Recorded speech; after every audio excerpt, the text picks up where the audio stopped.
So far, I'd wet my whistle with the spirit molecule and dipped a toe into the shimmery cosmic expansion of the universe, but I was ready for more. There's actually a few different ways in which we can experience this little psychedelic wonder.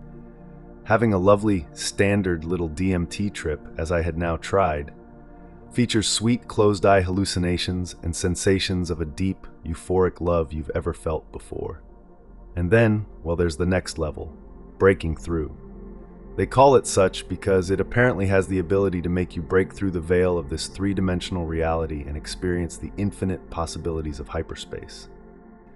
I packed my cone with double the amount I put in initially, approximately 25 milligrams, and blasted off.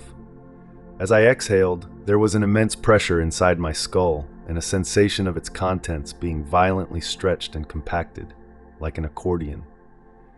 Simultaneously, I feel like something twice my weight is bearing down on my chest, slowing my heartbeat to a hum, accompanied by a strange drilling noise that incrementally increases and decreases in pitch, like a Skrillex track being produced from inside me, a heart and blood and lymph cacophony.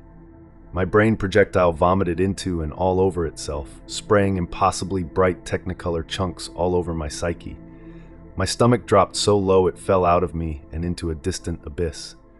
I remember thinking, fuck, I've gone too far, and then suddenly there was no thought, no sense of self or individuality. I ceased being a person and started just being. Later, I found that this experience is commonly referred to as the ego death. It's a strange thing to know you exist, but no longer be aware of having a body.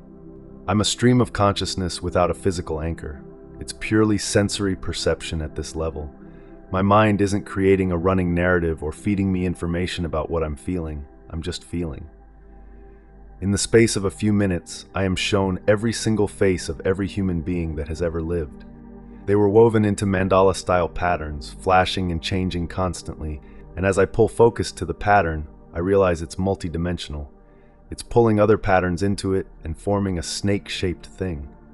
It's kind of evolving into a complicated DNA strand that encompasses the energy of every living thing ever. It swells, bursting with a crackling electricity, crests and crashes over me. The wave collapses and instantly reforms. It's the cycle, the endless tide. I get the sense of this wave/DNA thing being like some sort of weird performance art, a Salvador Dali depiction of humanity, a way to present ourselves as a collective, kind of like a sizzle reel or a tourist campaign for aliens, with our entire human history artfully packaged and presented for judgment.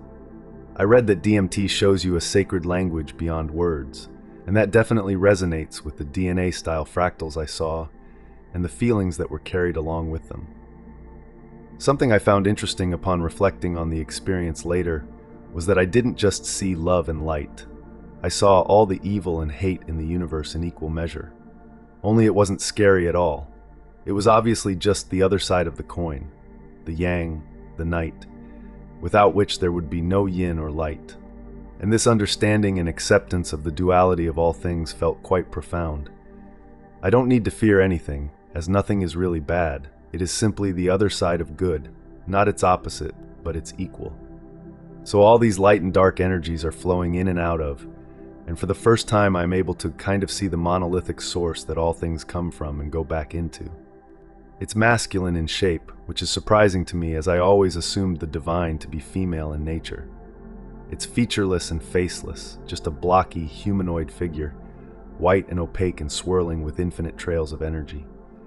I think now that the Godhead figure was more symbolic than physically accurate, a visual depiction of the life force that every single living thing shares, rather than an embodiment of an actual deity.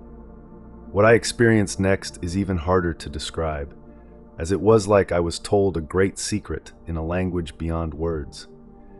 It was like being embraced by everyone I've ever loved and who has loved me, and knowing that they'll always be there to hold me, and feeling completely safe and warm and devoid of fear. I understood that love is what unites us, and lack of it is what causes all the pain and separation in the world. It was a feeling akin to a description I once read about consciousness and death. I can't remember for the life of me who wrote it, but it went something like this.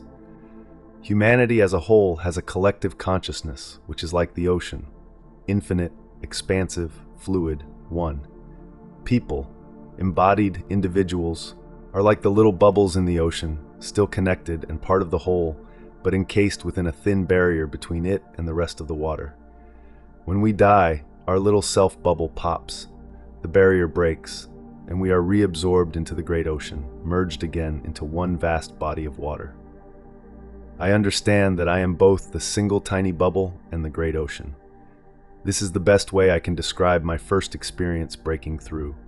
My bubble popped, and my consciousness was reunited with the ultimate source, and it was fucking incredible.